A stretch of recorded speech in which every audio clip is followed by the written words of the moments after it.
వ్యోమకేశ నిను హిమగిరి వరసుత ప్రేమ పాశమున పిలువంగా యోగిలేశ నీ మనసున కలగద రాగలేశమైనా హే మహేశ నీ భైదపతాహతి దైత్య శోషణము జరుపంగా భోగిభూష భువనాలిని నిలుపద అభయముద్రలోనా నమక చమక ములనాధాన యమక గమక ములయోగాన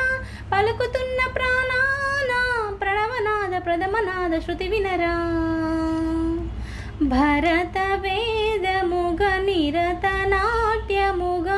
కదిలిన పదమిది ఈశా శివని వేదనగా వనివేదనగా పలికెను పదము పరేశా నీలకందరా జాలి పొందరా కరుణతో నన్ను